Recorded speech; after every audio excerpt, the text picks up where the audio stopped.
My God, how frustrating. How frustrating. I'm not sure if how much or if any of you had been following the Long Island serial killer case that erupted in 2010. And just to give you some information, it all started with a prostitute, Shannon Gilbert. Uh, she's driven to Oak Beach by a driver to meet a John at his house, and I'm going to rush the story along. She starts freaking out and she runs out the house and she's on the phone with 911 talking about they trying to kill me. They were trying to coax her back in the house, but she runs and she knocks on doors and she knocks on the door to this creepy doctor with a prosthetic leg. And and then she runs from that place and she just disappears. So this was, oh, when was this? Could have been like August of 2010, September of 2010. And so she just disappeared. So they've been looking for her. And by the time that year, December 2010 comes around, they're still looking for her. There's an officer with a dog on Gilgo Beach. And he stumbles across a body, one body. And then it come to find out there's four more bodies in that area. I think they were like 500 feet apart or so. They were four women, all prostitutes. They were all wrapped in burlap bag, bound and tied the same way. New Year comes in 2011. There's going up and down Gilgo Beach into Jones Beach. Now understand, in Long Island, there's two counties, Nassau County and Suffolk County. The initial four bodies were found in Gilgo Beach, which is Suffolk County. The remaining seven bodies were found in Nassau County on Jones Beach. It's all the same beach. It's just that when you leave from one county to the next, the name of the beach changes, but it's the same exact beach. So I believe well into the spring, they find seven more bodies. Now, anytime there's a serial killer, Madam Whipass's ears perk up and my eyes open real wide and I start sleuthing. Understand that the Suffolk County Police Department were dealing with the four Gilgo Beach murders. Nassau County has to deal with the other seven. There was a weird administration at the time in Suffolk County. You had I believe, a commissioner by last name was Dormer, an old Irishman. You had a DA, last name Spoda. You had a crooked police chief. The police chief was really crooked. He was into seeing prostitutes himself. They didn't want the FBI involved in the investigation. They really didn't want to do anything, nor did they do anything all these years. And the police chief ended up going to prison. Somebody had stole porn and dildos out of his police cruiser or something like that in the trunk. I can't even remember all of that, but a lot of people suspected the police chief of being a serial killer because of what he was into. But he's not the serial killer. He was just a creepy pervert that happened to be a police chief. But if you're not from New York, or even if you're not from Long Island, you have to understand, number one, I'll say this forever. People on Long Island are very strange. Very strange people. I can't explain it. I don't know if there's something in the water. They're just strange. Number two, the powers that be out there, especially in Suffolk County, they're very uppity. And no, they didn't care. They didn't want to invest tax dollars into finding four dead hoes. Neither one of them were from Suffolk County, and they were prostitutes, And why are we going to waste tax dollars into solving this crime? Investigations cost a lot of money, funded by taxpayers, of course. So that's really the main reason why nothing really was done. Couple that with the police chief trying to keep the FBI out because he didn't want them snooping around his stuff, his mess he had going on. And so it's been 13 years until last Thursday when they had arrested Rex Heuermann. Now, I could have busted Rex Heuermann myself. I'm part of a particular website, and I went back because I was profiling him back and looking at my posts from 2011. I was spot on with so many things. Number one, I stated he lived in Massapequa.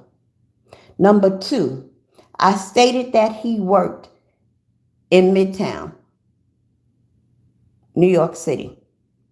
Number three, I stated he was married. Number four, I stated that he had children. Number five, I stated that he had money. I really thought he was a trust fund baby. But I knew that he had money, and I knew that he had several properties. Not just a house in Massapequa, but I knew he had houses in other states elsewhere. What else was I right about? I talked about being that there's no evidence coming out and basically an investigation was shut down. I talked about you're going to have to fish this guy out because he's weird and he's an asshole. And people who work with him know him, but don't really know him. And I suggested that, you put up a website with a series of questions about a personality type, in particular, his personality type, and you wanted to target that website, those series of questions to co-workers, neighbors, friends, family, just, have a series of questions because this guy was an asshole and he was a weirdo. And now that he has been busted and people are coming out talking about him who are shocked, I've heard a couple of people refer to him as being an asshole and a weirdo. So he has a wife and a daughter with this wife, and the wife came into the marriage with a disabled son. I believe the kids are young adults. I know for a fact that the daughter is 26. I'm thinking the disabled son is older than she because, the son was there when they got married. The house that he lived in, it was the house that he grew up in with his parents. His mother's still alive, who is 93. I don't know if she still lives in that house, but she did sell the house to him in 1994. That was the same year he opened up his architectural business on 34th Street. Again, another thing, I said that he was an owner or like a CEO of a firm. I thought it was a lawyer firm, but it was an architectural firm.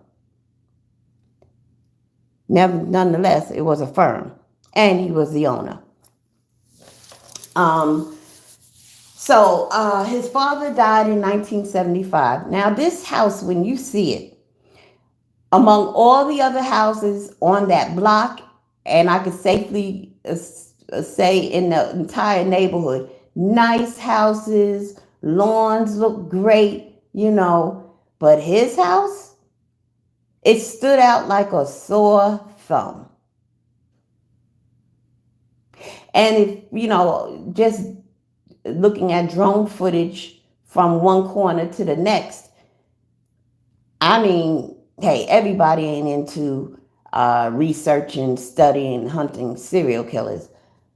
But if I lived in Massapequa and saw that house, I probably would have said a serial killer lives there, because that's what it looks like to me.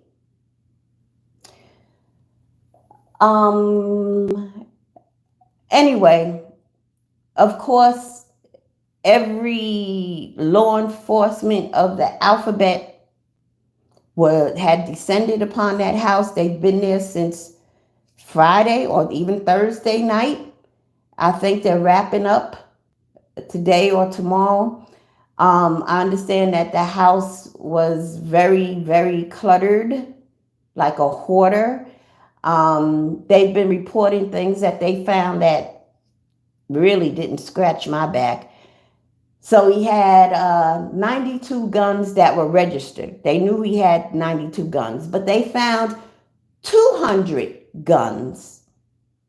I don't know if it's 200 more or 200 total guns in the basement, like in a cellar kind of steel door type of contraption. Well, that didn't scratch my back. So what? He's a gun nut. There's a lot of people that got a whole bunch of guns. I got like 3 or 4 friends where they each have at least 300 pairs of shoes. None of the murders were used with a gun. I don't know why that's so, ooh, he had 200 guns. Didn't scratch my back. They pulled out some doll in a glass wooden framed case. Doll probably about 2-3 feet tall.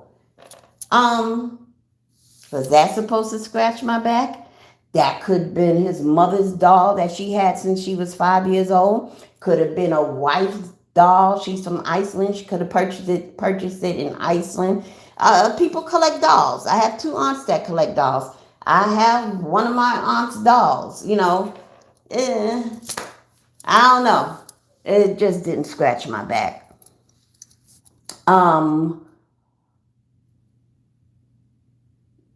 The reason why I say that I could have found him, especially if I knew this one tidbit of evidence, because it was really so easy to capture him. Now, I talked to you about the old administration of Suffolk County. January of 2022, a new administration took over. New police chief, new DA, new commissioner. And first and foremost was solving this serial killer case. They took over January of 2022. By March, in 2 months, 2 months of investigating, they had the name Rex Heuermann. That could have been done way back in 2011. Had the old administration just gave a damn. But they didn't. They had a name in 2 months. All they did was start back with the evidence and the information that they had from the old administration. It was really so simple. How did they get the name? Well, before they got his name, way back when, one of the murdered individuals, their pimp, was the last one to see her. And he told the old administration that she got into a truck with a big guy, real big, dark hair, and he was driving a Chevy Avalanche or something, a pickup truck.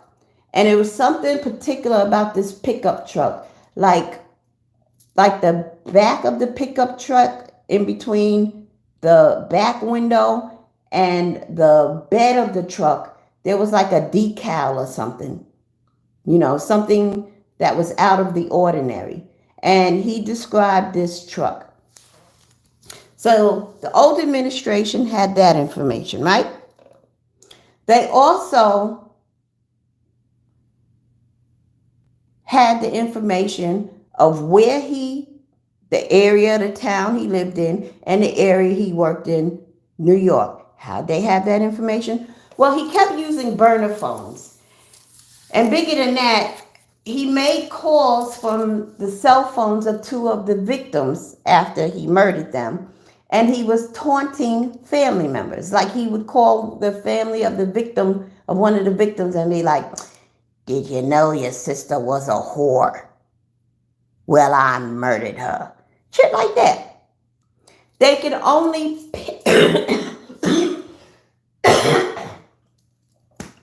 bronchitis again. They can only ping in the area where he was making these calls from. He was in the middle of Penn Station when he made the phone call from the victim's phone, taunting her family. But Penn Station is packed and crowded.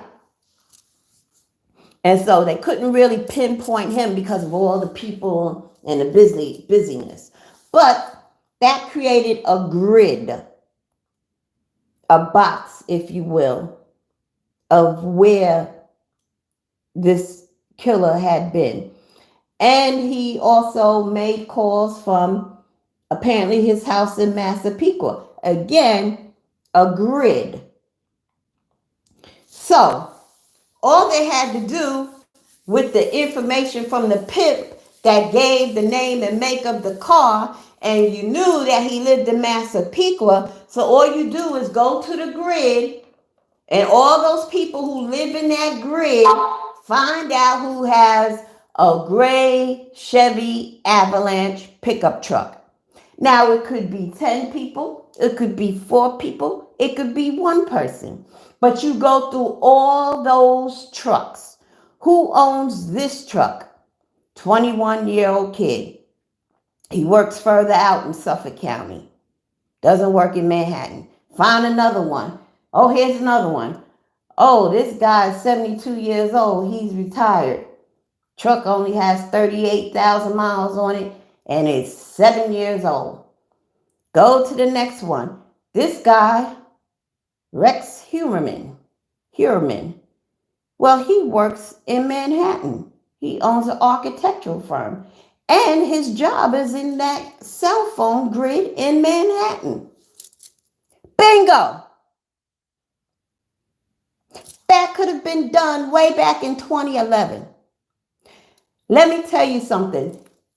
If he has committed more murders between 2011 to 2023, the families of the future newfound murder victims have a hell of a lawsuit against Suffolk County, because he could have been caught. These detectives of the new administration, that whole task force that was put together,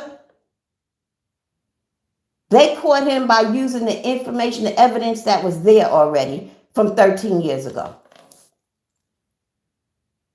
It was very simple. I could have found him myself if I had access to Nicest and whatever system they got, where you can find out who owns cars and in what neighborhood and things like that.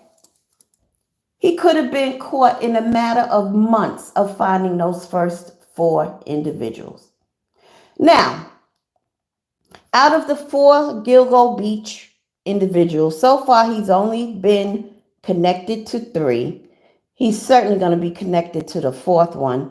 They just, they're in the middle of processing that particular investigation.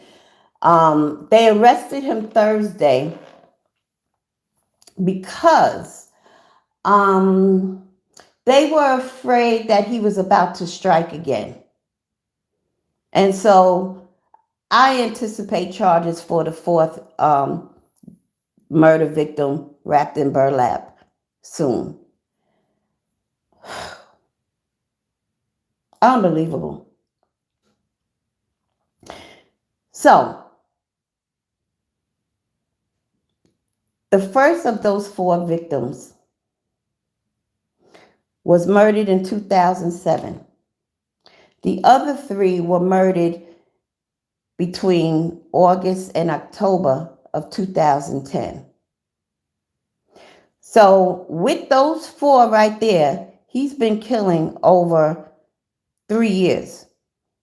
You can't tell me from 2010 until 2023, that's 13 years, that he has not murdered again. He's a serial killer. He rapes and murders women. He binds them up, wraps them up, and he discards them like, I don't know, yesterday's trash. Serial killing and being a drug addict,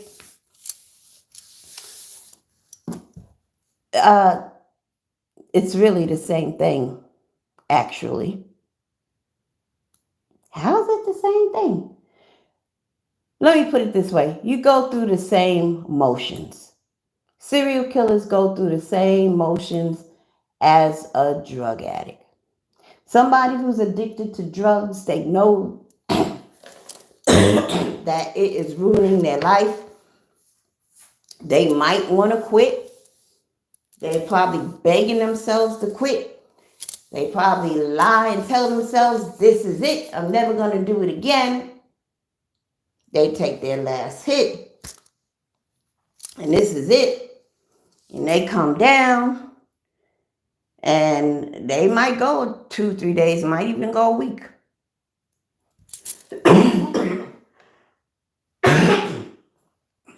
Or over 2 weeks. But that urge, that addiction, excuse me for a second.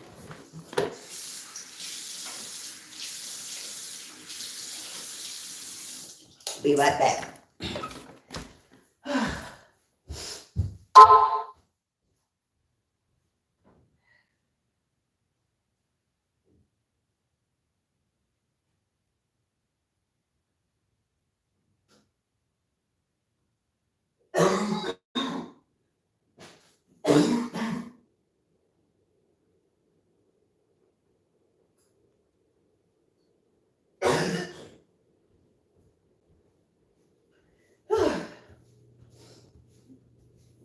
As I was saying, that urge, that monkey on your back, you can't fight it.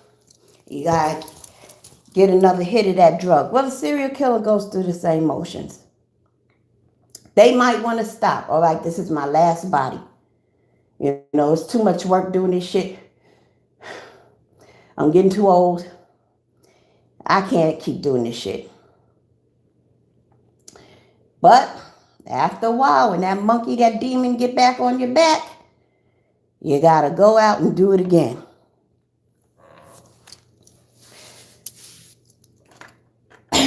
Whew. With all that being said,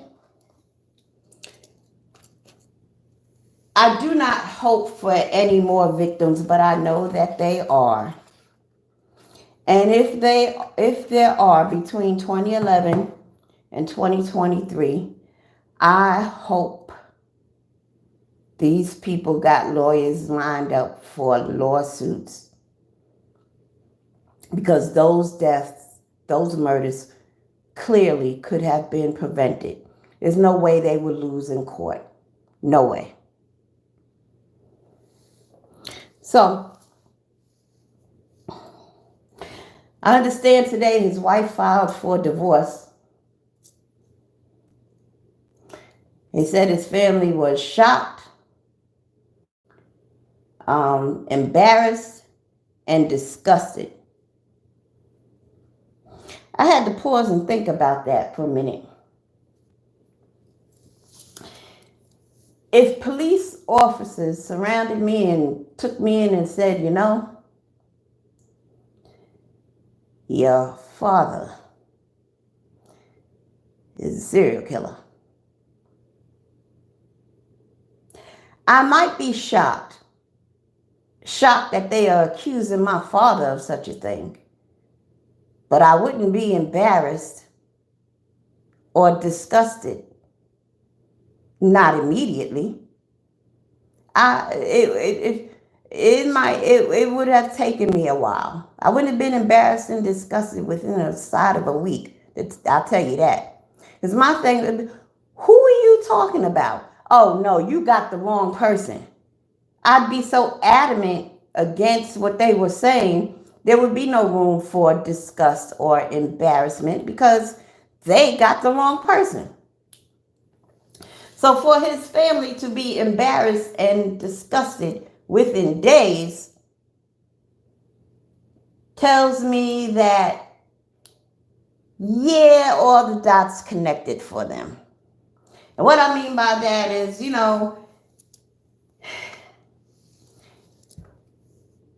they told, look, you can't be a weirdo asshole like a Rex Heuermann and, your own family not know that you're a weirdo asshole.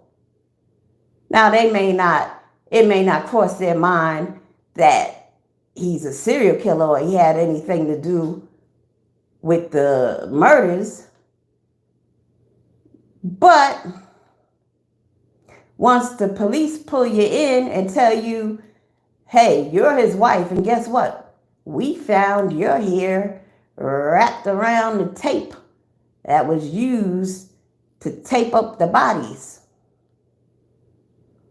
And then you start playing back in your mind all the weirdo asshole shit he's been doing. Thus, you come to the conclusion rather quickly in a matter of days, and you are embarrassed and disgusted. That's pretty much what I was trying to say.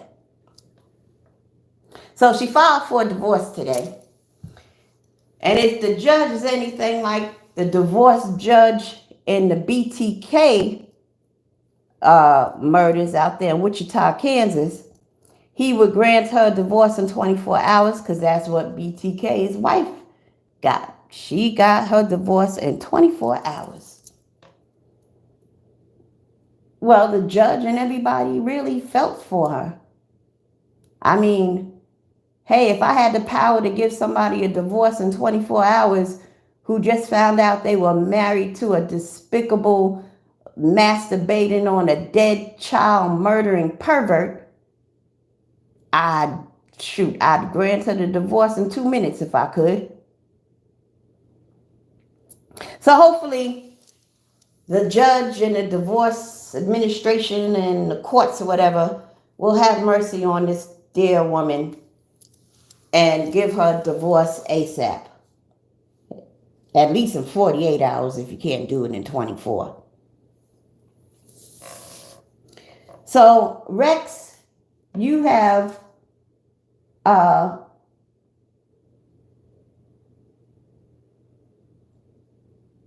victimized your wife and children.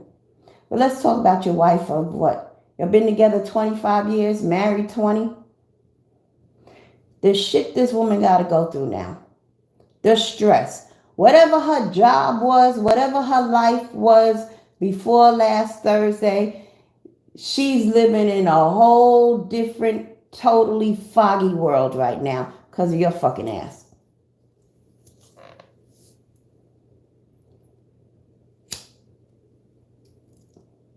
Forevermore, people will always suspect that she knew you was a nasty, perverted serial killer. And your daughter's going to go through that also. Your mother, she's 93. I mean, I would like for her to be in good health. But if she has Alzheimer's, it might be a blessing. You know what I mean? And I hope nobody even bothers to tell your 93-year-old mother that she raised a fucking serial killer. It was raping and murdering women and leaving them in burlap.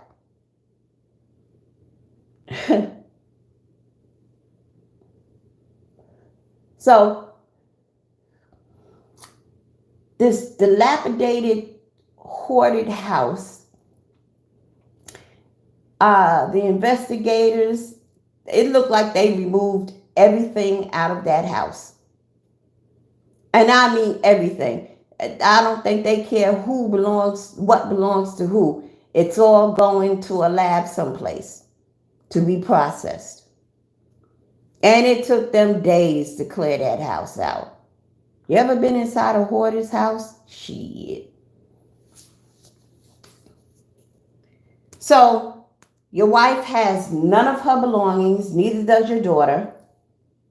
All she has is what she put on that day and what she took with her to the precinct to be interrogated. It's not like she's going to get any of her belongings next week or even next month. It could be a year from now. It could be 2 or 3 years from now. So she has nothing. Her life is totally upside down at this point.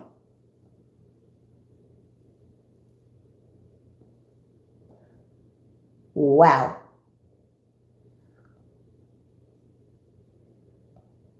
BTK's wife, she never went back to their house. She's never done an interview, nothing. And the community was very protective of her, and they still are. Now, his daughter, I think her name is Kerry, she speaks out a lot. She's been through a lot, and she's definitely a wonderful support system for people like Rex's wife and children. You know, she definitely can be a great help, because it's nothing like communicating and bonding with someone who's gone through what you're going through. It's nothing like it. So thank God for Kerry Rader. Anyway, I'm glad they caught the son of a bitch. As far as the other 7 bodies that they found in Nassau County, hey, like I told you in the beginning of this video, Long Island is full of strange people. I always thought that Rex was responsible for all those bodies. But hey, maybe not. If it's Long Island, maybe not. But I have every confidence in this new administration with this task force that they're going to get down to the bottom of this investigation, and they're going to bring the killer or killers of each and every one of those victims found along the beach to justice. No doubt in my mind, I have every bit of confidence in them. Bravo to them. Thank God for them. We are singing their praises, and they deserve it. And I'm not trying to take away from the work that they've done, but it's disheartening to know that the old administration could have done the same thing that they were trained to do, that this new administration has done. And Rex could have been behind bars for a good 12, 13 years by now.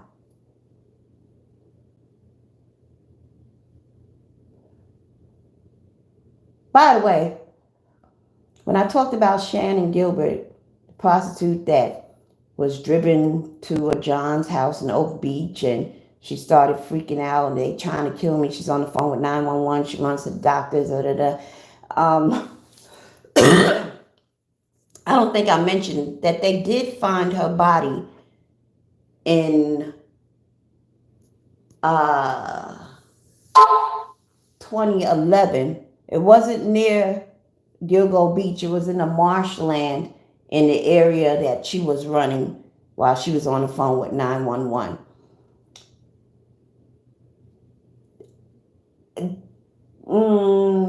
Rex was not responsible for her death.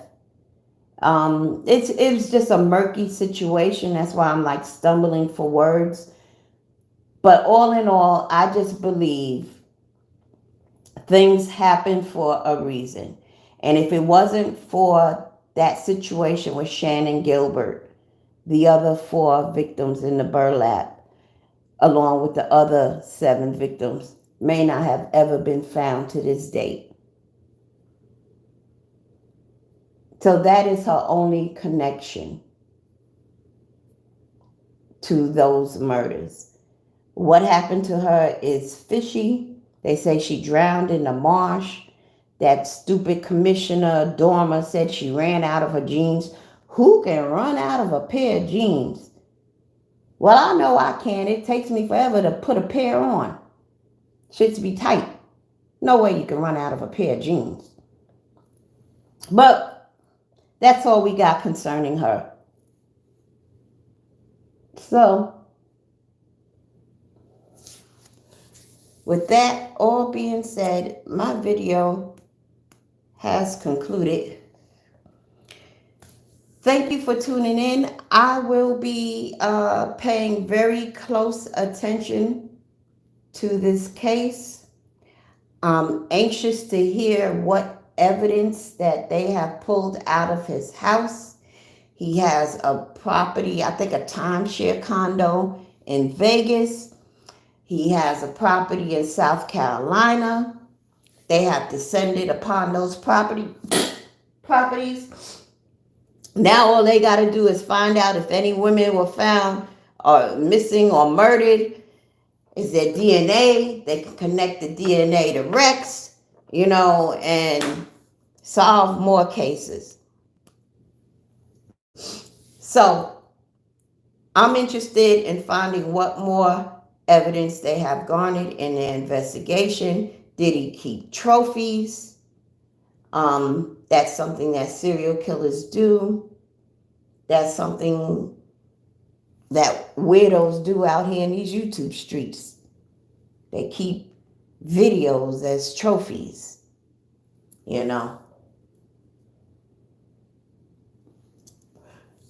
I'm just interested.